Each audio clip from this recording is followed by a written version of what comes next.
But now the most important topic, where's the money in blogging? Where can you earn here?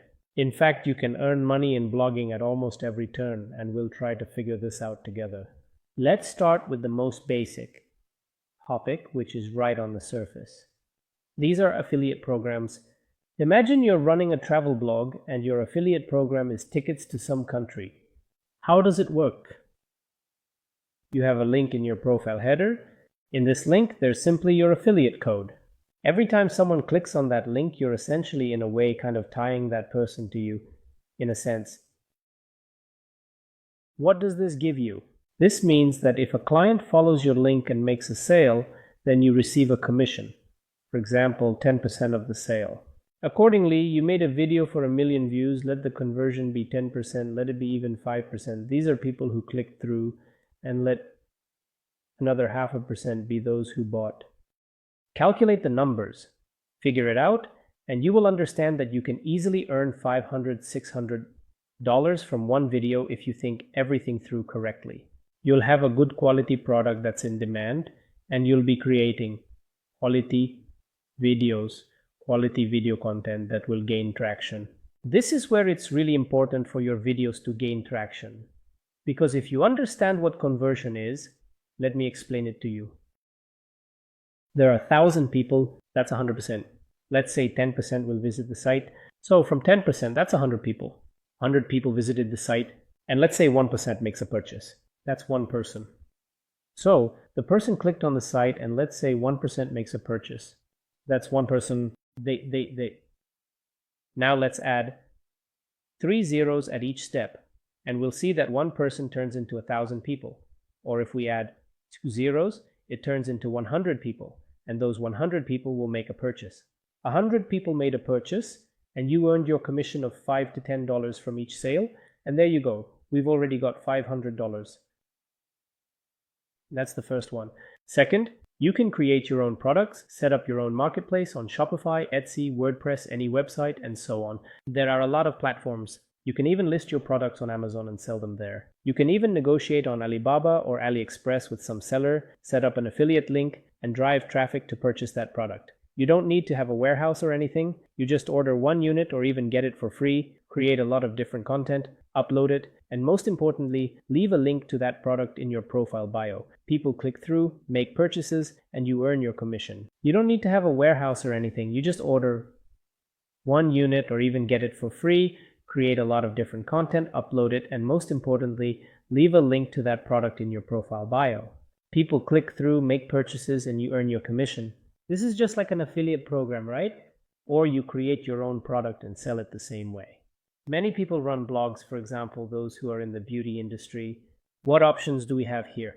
I always say that the beauty industry is hard to scale, but in the beauty industry, you can create your own info product, your own course, some kind of mentorship, online training, anything you want. In general, an info product related to your industry.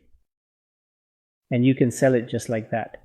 You can sell this info product tens, hundreds, thousands of times, and it will be done automatically, so scaling will be much easier for you. What else can you do? Perhaps you could consider like taking sponsored posts for your blog. You can create video content that promotes someone else's products. That's another option. I personally did that, but I didn't have a huge interest in it because I'm an entrepreneur after all, and I create my own businesses and projects. That's exactly why I use blogging to promote my products. I know exactly how content significantly assists in a very effective manner to attract potential clients to your company, how content significantly assists in making sales, or at least how to do the initial warming up and engagement of your client. Well, now it's time to talk about the cases, about the success stories of my students and who they are. Let's start with the first person. This is a guy who is originally from Ukraine and is currently engaged in the successful and profitable business of renting out labor. This is a very common type of business, and he reached out to me for help in getting into social media. We worked together for about 2 to 3 months, after which the guy really started to take off. He started creating a blog and he began to grow quickly. But unfortunately, at some point when people think they can do it all, they make a mistake that I mentioned earlier. They start spamming content. It is a misconception that the more videos, the better the result.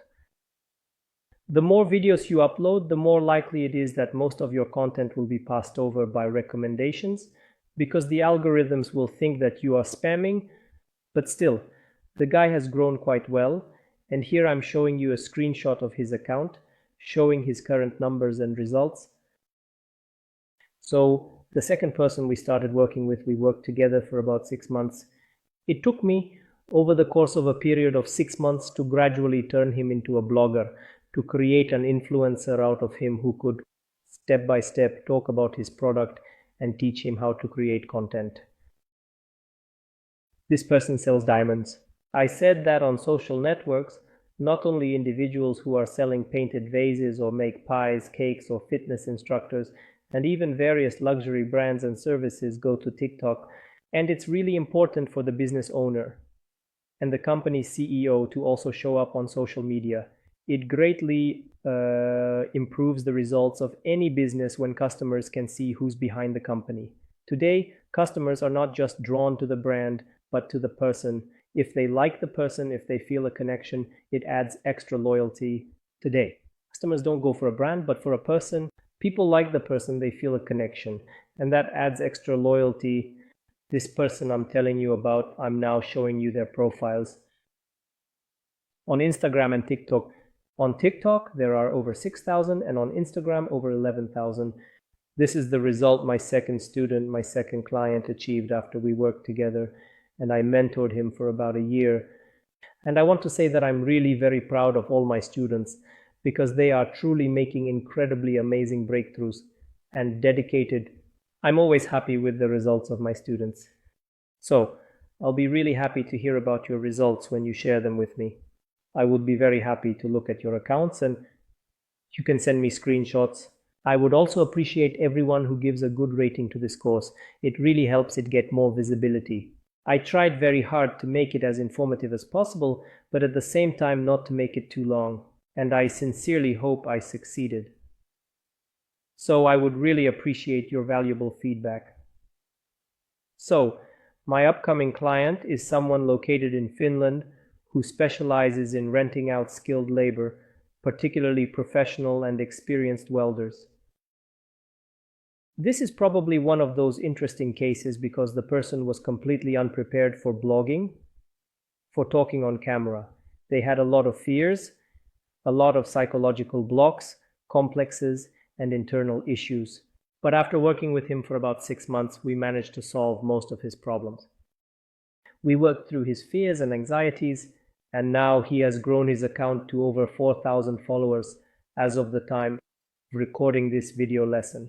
But his growth is ongoing, and I'm sure we'll soon see him reach 5 and then 10,000 followers. In the next lesson, I'll show you a couple more cases and we'll keep going. Let's continue analyzing the results of my students. And the next student I've highlighted separately is not exactly a person, it's a company. Well, like any company, there's an owner behind it. In this case, it's a couple, a husband and wife, who are the owners of this company. What can I say? People also, let's say, not really ready.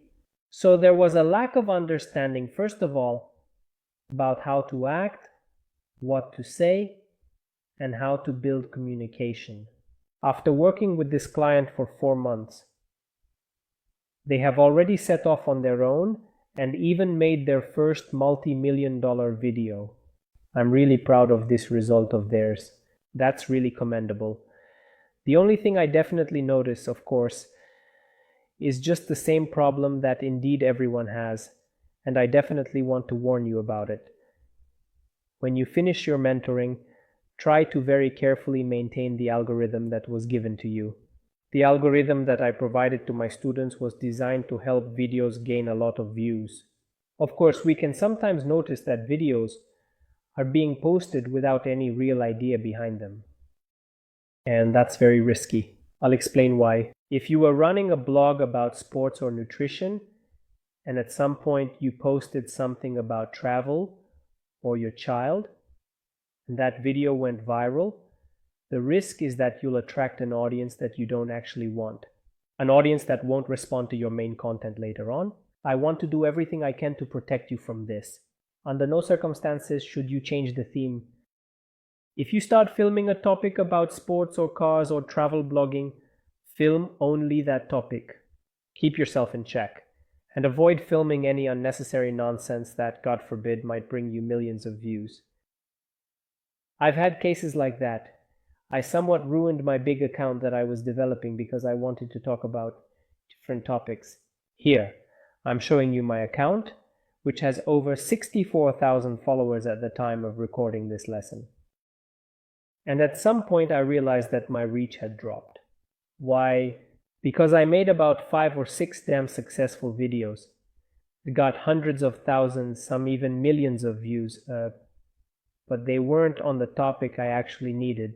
And to this day, I've stopped that account and I'm partly making a small shift in a different direction, a different type of content. And at some point, one of you might also need to pivot or shift in a different direction, maybe even create a new account. But don't let that scare you. Your overall recognition on the platform will still remain, but don't let that scare you. Your overall recognition on the platform will still remain. People will still react to you and they've already remembered you. Those who have seen you once have already remembered you, and they will respond to you faster when they see you in their recommended feed. How does your approach to content change when you start charging for advertising? I'll put it this way. For me, when I started charging for advertising, I had a strong desire for those videos to get more views because I always wanted to justify the client's trust in my blog. So I paid a lot of attention to quality, details, and the idea itself. Now you know how to create videos that are supposed to get a lot of views. And when an advertiser comes to you, make an effort, because if that video gets a lot of views, the advertiser will be much more eager to book ads with you. And when you show that you have very high engagement and an active audience in your blog, you'll be able to raise the price of your advertising and, of course, earn significantly more.